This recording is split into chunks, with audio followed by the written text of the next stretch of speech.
So welcome NEET aspirants to our channel target AIIMS Delhi. तो आपको यहाँ क्या मिलेगा? आपको इस चैनल पर मिलेंगे स्ट्रैटेजी, मोटिवेशन और सारे टिप्स एंड ट्रिक्स जिससे आप एम्स दिल्ली क्रैक कर सको, वो भी एम्स दिल्ली के स्टूडेंट्स से। ये चैनल होगा आपका वन स्टॉप प्लेटफॉर्म जिधर एक्सक्लूसिवली एम्स दिल्ली के स्टूडेंट्स आपको गाइड करेंगे आपके टारगेट एम्स दिल्ली क्रैक करने के लिए। तो जल्दी से सब्सक्राइब कीजिए ये चैनल। पहले जो चीज हम डिस्कस करने वाले हैं वो है कि 3 मंथ प्लान टू स्कोर 700+। देखो, सबसे पहली चीज जो आप अब आपका इतना बड़ा नीट का सिलेबस है। अब ऐसा तो है नहीं कि हमने जो 2 साल में पढ़ा, किसी और ने जो 3-4 साल में पढ़ा, कई लोग 6th क्लास से ज्वाइन कर लेते हैं, कई 9th से ज्वाइन कर लेते हैं, वो आप इतने कम टाइम फ्रेम में नहीं कर सकते। ऐसा जरूरी नहीं है, कर सकते हो, बस आपको एक मतलब एक डेवलपमेंट होना चाहिए दिमाग में कि हाँ यार, मैं भरोसा होना चाहिए बेसिकली। क्योंकि मेरा भी सेम केस था, 2 साल मैंने 11th-12th पढ़ा और एक बार में मेरा निकल गया। लेकिन उस 11th-12th की जर्नी में ये था कि मतलब जो पढ़ाते थे उसको मैंने पढ़ लिया, फिर उसके बाद जब जब ही रिवाइज कर पाता था, जब मैं टेस्ट आते थे तो काफी डिफिकल्टी होती थी। और 12th में आते आते 11th का भी बर्डन हो गया था कि भाई 100 से ऊपर चैप्टर हो गए थे हमारे। अब 100 से ऊपर चैप्टर करना, इतने कम टाइम फ्रेम में रिवाइज करना बहुत मुश्किल था। और ऑब्वियसली अगर मैंने कोई चीज 11th में पढ़ी होगी तो 12th में मैंने इतना टाइम नहीं दे पाया था, क्योंकि 12th का भी काफी कुछ होता था। और 12th के साथ में 11th इतना पढ़ नहीं सकता। तो 11th का भी मैं काफी हद तक भूल गया था। भूलो इन द सेंस कि ऐसा लग रहा था कि मैंने वो चैप्टर ही देखा ही पहली बार है, ऐसा होता था।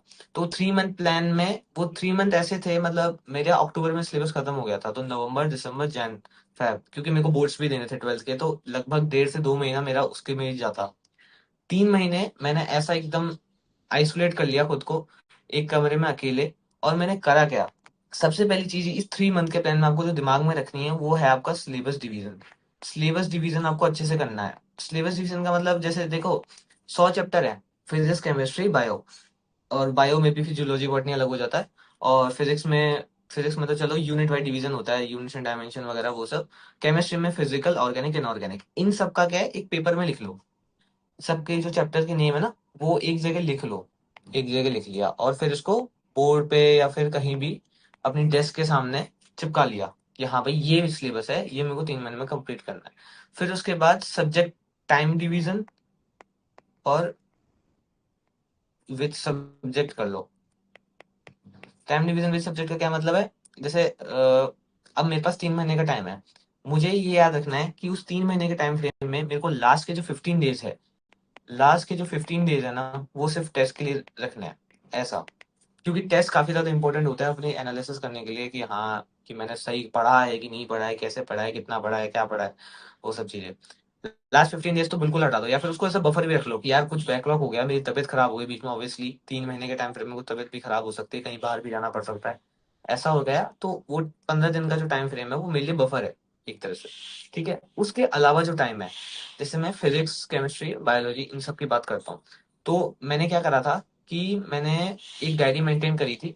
उस डायरी में मैं डेली लिखता था कि मेरे को फिजिक्स में अब मैं एस्टिमेट लगा लिया था कि फिजिक्स में मान लो 50 चैप्टर हैं और मेरे पास 50 दिन है, तो मेरे को डेली एक चैप्टर पढ़ना पड़ेगा। तो मुझे अप्रोक्सीमेटली 3 से 4 घंटे फिजिक्स को डेली दिन में देने ही देने हैं, चाहे कुछ भी हो जाए। और उस टाइम फ्रेम में मेरे को एक चैप्टर कंप्लीट करना है।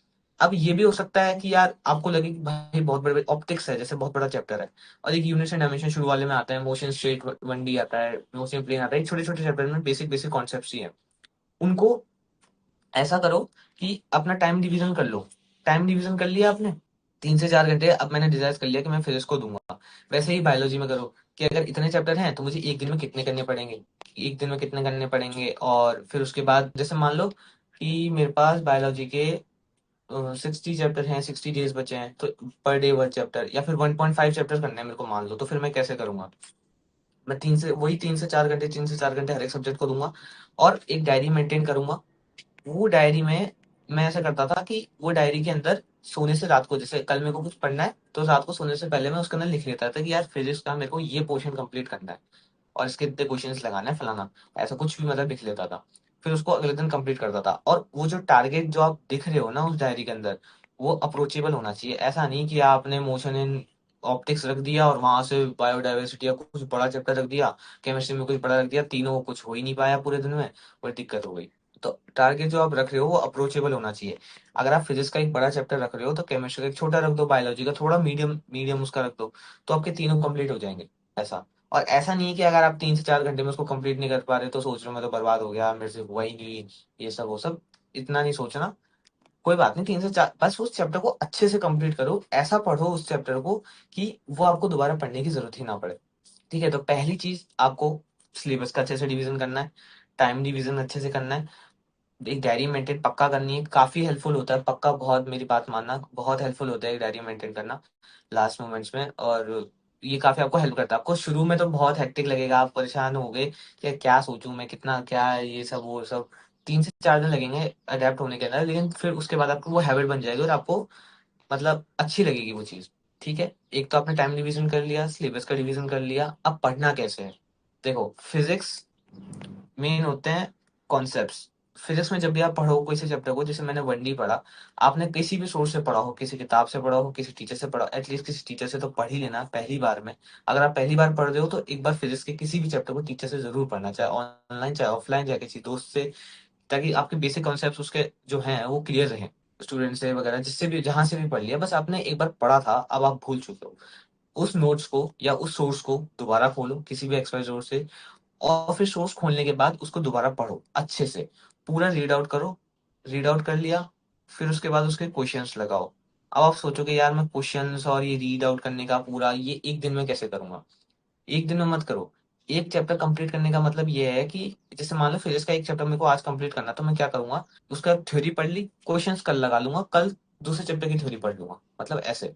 अगर आपके पास टाइम कम बचा है, वो 4 से 5 घंटे में आपको लगता है कि यार बाकी सब्जेक्ट्स भी तो करने हैं, मैं इतना सारा कैसे मैनेज करूंगा, तो मत करो क्वेश्चंस, कल कर लेना क्वेश्चंस।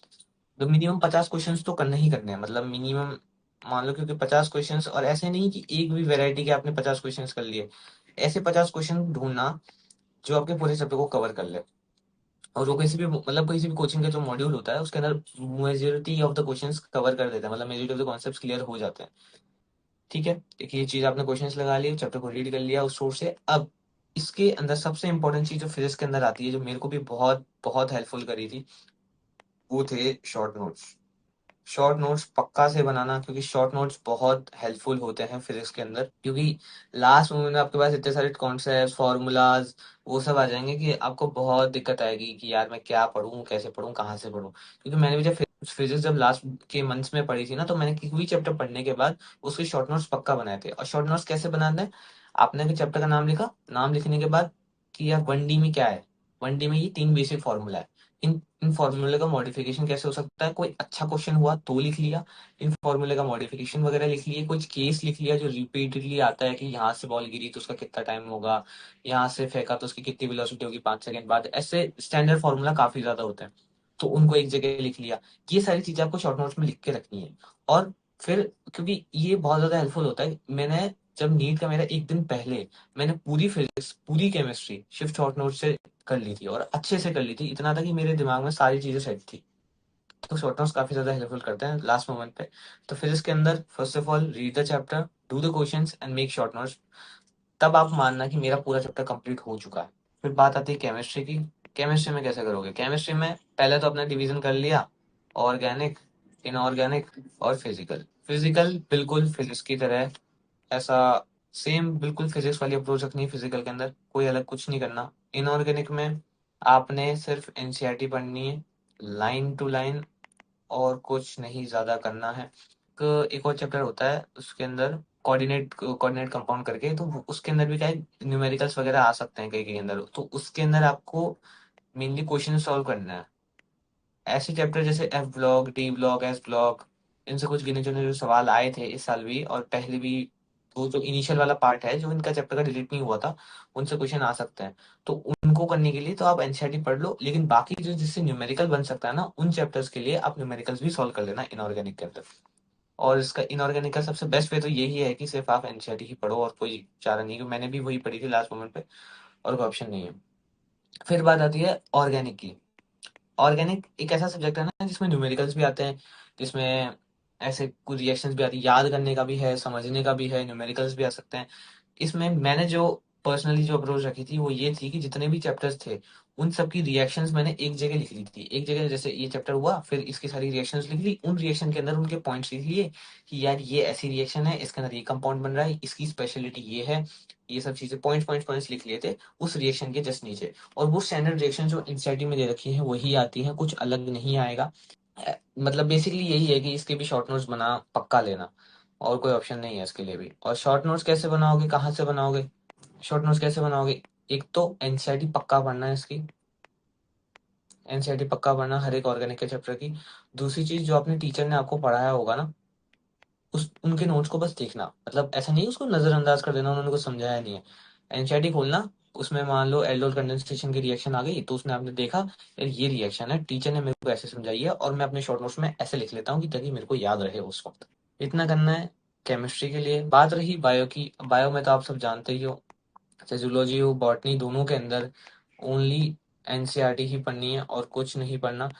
तो देखो, मैं आपको पढ़ने की अप्रोच बताता हूँ एनसीईआरटी को कैसे पढ़ना है। जैसे 3 महीने के अंदर लास्ट मोमेंट वाली जो अप्रोच होती है ना, वैसे बताता हूँ। मैंने क्या करा था कि मैं एनसीईआरटी जब पढ़ता था ना, इनिशियली जब होता ही है कि अपन सोचते हैं एनसीईआरटी को एकदम लाइन टू लाइन घुस घुस के पढ़ना है, बिल्कुल एकदम एकदम ऐसे कि बस बार बार उन्हीं लाइनों को पढ़ना है।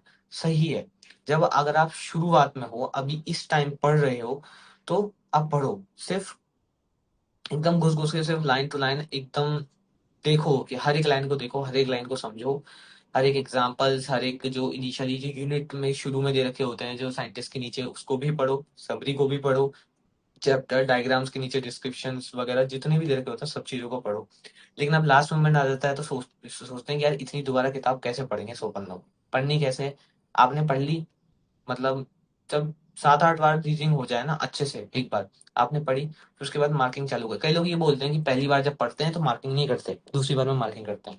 लेकिन एनसीईआरटी एक ऐसी किताब है, और आप नीट दे रहे हो और आपके पास इतना सारा सिलेबस है, तो इतना वो नहीं है आपके पास टाइम कि आप इतना वो कर सको कि मैं तीस दूसरी बार पढूं और उसमें मार्किंग कर लूं और उसी मार्किंग को दोबारा बार पढ़ता रहूं। कम से कम 7-8 बार पढ़ो। पढ़ लिया आपने, फिर उसके बाद उसकी मार्किंग लगाना चालू कर दो। मार्किंग लगाते रहे। अब मार्किंग वैसे नहीं कि आपको क्या करोगे, 7-8 बार जब आप पढ़ोगे ना और फिर टेस्ट भी दोगे, तो आपको आइडिया लग जाएगा कि यार ये चीज इंपॉर्टेंट है, ये चीज आ सकती है, ये चीज मैं भूल रहा हूँ, ये चीज मेरे को पढ़नी चाहिए। फिर उसको पढ़ लो। मतलब फिर जैसे आपने मार्किंग करी, आपने पढ़ा चैप्टर, पेंसिल से पहले तो मार्किंग करी, फिर उसके बाद हाइलाइटर से मार्किंग कर दी, ठीक है। और कुछ एक्स्ट्रा पॉइंट जो आपके टीचर ने बताया हो, आपके टेस्ट क्वेश्चन में आ गया हो, कुछ अच्छा पॉइंट जो रेलेवेंसी बनाता है या फिर आपको एक बेसिक कॉन्सेप्ट क्लियर करता है, उसको साइड में लिख लो कि हाँ मैंने लिख लिया, ये सारे पॉइंट्स थे। फिर उस उन्हीं पॉइंट्स को और उन्हीं हाईलाइटेड पॉइंट्स को लास्ट मोमेंट पे पढ़ना। मैंने भी सेम यही करा था, मैंने पूरे एक दिन के अंदर 11th 12th की NCERT plus physics plus chemistry, ये तीनों निपटा दी थी एक दिन के अंदर। क्योंकि मैंने बायो में करी थी मार्किंग्स, एनसीईआरटी दोनों की पढ़ी थी, जो इनऑर्गेनिक थी ऑर्गेनिक थी, उसके अंदर एनसीईआरटी की मार्किंग्स पढ़ी थी, फिजिकल के लिए शॉर्ट नोट्स बनाए थे, तो वो काफी ज्यादा हेल्पफुल रहे मेरे लिए।